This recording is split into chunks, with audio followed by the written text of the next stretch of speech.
All right, let's just get right into it.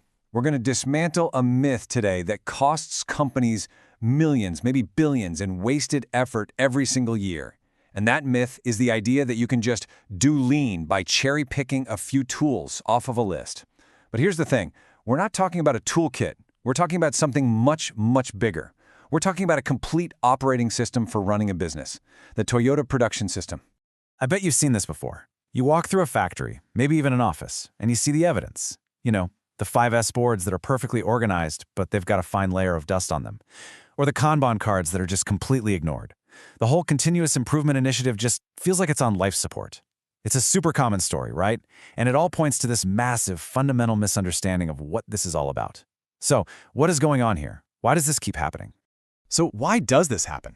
Well, the core reason, and this is really the heart of it, is that most companies treat the Toyota production system like it's a buffet. Seriously. They just walk down the line, they grab a plate, and they pick out the tools that look the most appetizing. I'll take a little 5S here, maybe a Kaizen event for dessert. And then what happens? They're totally shocked when 6 months down the road, all those initial results have just, poof, vanished. Okay, this right here really breaks down the problem. On the left, you've got that toolkit mindset. It's all about picking individual tools, doing these short-term events, and really just focusing on the what. But look at the right side, the operating system mindset. It's a total interconnected system. It's about daily management, it's about culture, and most importantly, it's about focusing on the why. And I think the best way to think about it is this. You wouldn't try to run a brand new, high-performance app on a buggy, outdated operating system, right? Of course not. The app would just crash. It's the exact same thing here. The problem isn't the tool, it's the underlying system that it's supposed to be running on. So, if that toolkit approach is totally broken, what's the answer? Well, it's about making that shift to an operating system mindset. And the most powerful way to actually visualize this whole system is through a metaphor that Toyota themselves use. It's called the TPS house. And believe me, this isn't just some cute little diagram. Every single part of its structure is incredibly, incredibly deliberate. Now, what's so brilliant about using a house as a metaphor is that it immediately forces you to understand interdependence. I mean, think about a real house for a second. You can't just wake up one day and decide, you know what? I don't really like this foundation wall. I'm going to pull it out. Or let's just remove this central pillar to make more space. No way. If you did that, the entire structure would become unstable, and eventually it would just collapse. And that is exactly how TPS works. Okay, so let's actually build this house, right now, from the ground up. We're going to start with the part that almost everyone overlooks. It's not even the foundation yet. It's the very ground the house is built on. Because without this, literally nothing else can stand. So yeah, before we even think about pouring concrete for a foundation, we have to prepare the ground.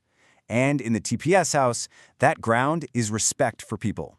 Now, hold on, because it is absolutely crucial that you understand what this really means in a Toyota context. It's probably not what you think.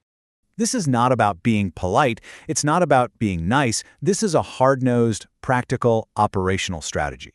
What it means is that you have a fundamental trust that the people who are closest to the actual work, they are your primary source of improvement ideas. I mean, just stop and think about that for a second. Imagine a culture where a worker on the production line feels so empowered, so respected, that they can stop a multi-million-dollar assembly line, all because they spotted one tiny defect. That's what real respect looks like in this system. All right, so on top of that ground of respect, we build our foundation. And this is all about stability. It has 3 key parts. First up, Hejunka, which is leveled production. Basically, it's about smoothing out demands so you're not constantly dealing with the chaos and waste of ramping way up and then crashing way down. Second, we have standard work. Now, this isn't about killing creativity, it's the opposite. It's about defining the current best way to do something so you have a stable, predictable baseline to improve from. And third, of course, is Kaizen. But not Kaizen as some special week-long event.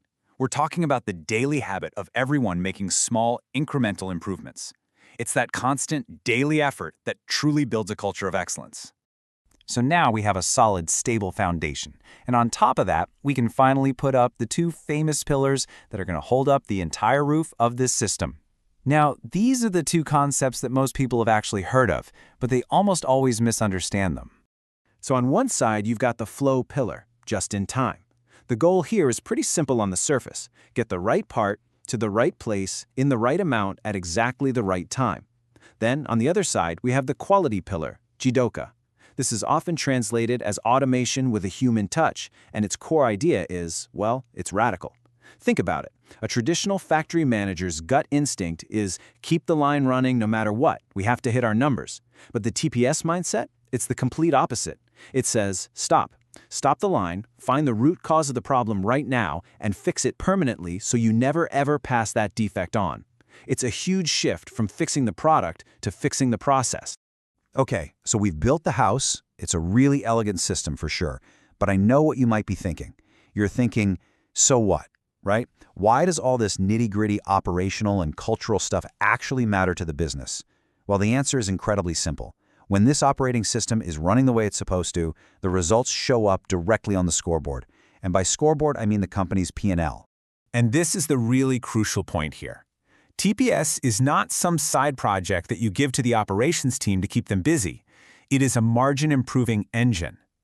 Every single piece of that house we just built, the ground, the foundation, the pillars, every single one is designed to have a direct, measurable impact on the company's bottom line. And you can see just how direct these connections are. Let's take leveled production, or Hejunka. When you smooth out your demand, what happens? You directly reduce the need for all that costly overtime. Boom. Then you have the quality pillar, Jiroka. By stopping defects right at the source, you slash your scrap and rework costs. That's pure savings. And finally, the flow pillar, just in time. By reducing your inventory, you free up massive amounts of what is basically frozen cash, money that was just sitting there on a shelf doing nothing for you. But there's one last piece. And honestly, this might be the most important part of the whole thing. What actually holds this entire house together? What keeps it from falling apart? It's the daily management system. It's the glue. It's all those things like tiered meetings, visual management boards, and the leader behaviors that make sure this stuff is actually happening, day in, day out. Because without that daily reinforcement, the house is just a nice-looking diagram on a slide. So as we wrap this up, I want to leave you with a challenge, a question to take back to your own organization.